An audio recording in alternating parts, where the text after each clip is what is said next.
ওই পতাকার উপরে এখন শকুনের থাবা।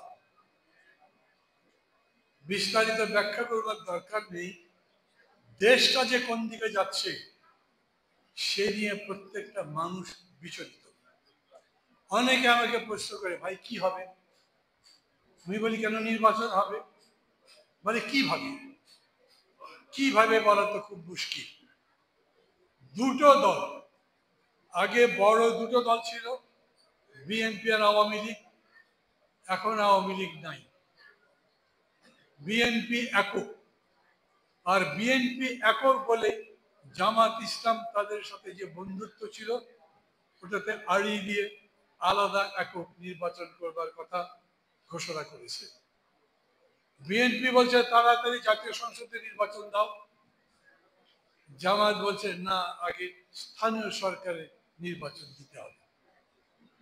কি হবে এখন? ডক্টর ইউনূস সেদিন দেখেছিলেন আমাদের সব রাজনৈতিক দলগুলোকে সংস্কারের প্রক্রিয়া শুরু করবে। নিজে ব্যাখ্যা করলেন, আমি সংস্কারের ভিত্তিতেই নির্বাচন দেব। সংস্কার কিরকম করে হবে? 15টা কমিশন করা হয়েছে, তার মধ্যে 6টা কমিশন রিপোর্ট দিয়েছে। এই কমিশনের রিপোর্টগুলো উনি ওয়েবসাইটে দেবেন।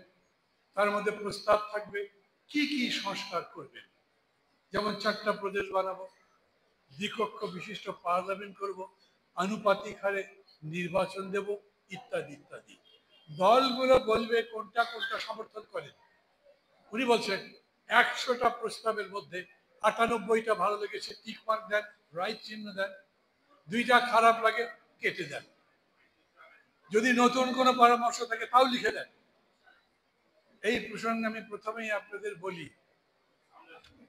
এই লড়াই যখন হচ্ছে শেখ হাসিনা সরকারের বিরুদ্ধে, তখন রাজপথ ছিল রক্তদান, রক্ত নেবার। বিশাল বিশাল মিছিল, একদম সারা জাগরো অভ্যুত্থানের মতো এক একটা সমাবেশ। মানুষ নদী পার হয়ে যাচ্ছে, হেঁটে হেঁটে যাচ্ছে, প্রচন্ড শীতের মধ্যে ঘাসের উপরে শুয়ে থাকছে। কিন্তু সরকারের পতন হয়ে গেল। এখন আসছে একেবারেই লেখাপড়া জানার বিষয়। কোন পথে গেলে এই সংবিধান গণতন্ত্র সম্মত হবে, কোন কোন প্রস্তাব গ্রহণ করলে দেশ একটা ভালো নির্বাচন উপহার দিতে পারবে।